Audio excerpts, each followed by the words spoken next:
This is the Infotech Live Network.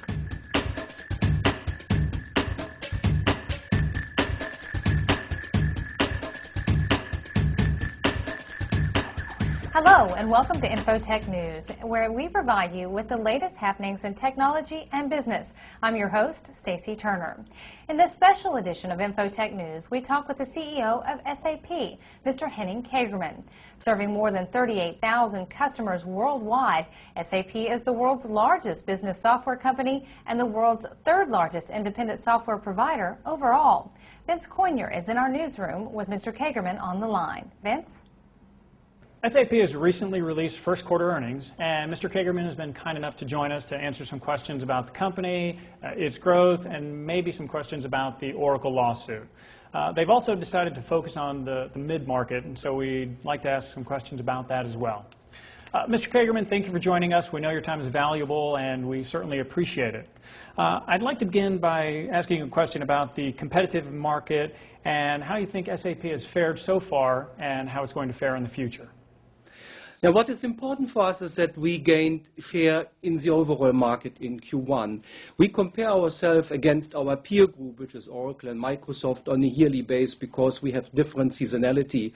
Up to now, in the last 4 years, we were gaining share against them. So ask me again at the end of the year. And now I'd like to ask about the Safe Passage program, which is recently added to the company's growth. Can you tell us how many customers you've added? I think we added roughly 60 again, and we are now, let's say, we have more than 500 now. I want to go back to the competition question for just a moment. You talked about the deals you won. I'd like to find out about how the competitive landscape may have impacted the deals you didn't get.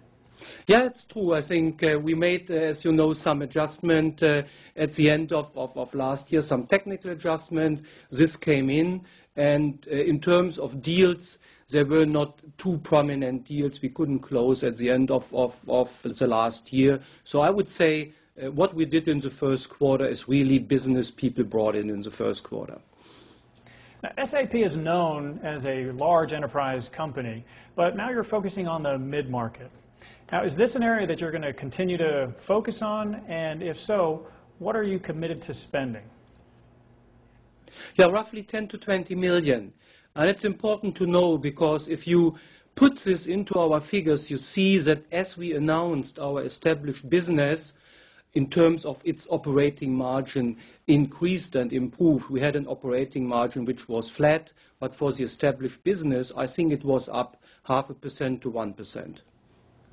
And that brings me to the question about the new code that you have for this mid-market, A1S. I'm wondering if you can speak a little to that and perhaps tell us how you plan on ramping up for the deployment of A1S.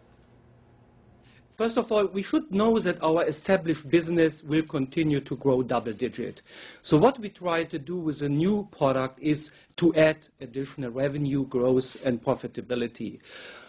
We do it in a different way than in the past because we want to have this product entirely hosted. So we do a different ramp-up. We have shown the product already to selected customers. We get very good feedback, but it's not only about the product, it's also about the operation. And there's a lot of innovation in. So I expect that we will be ready for volume business in the first quarter of 2008.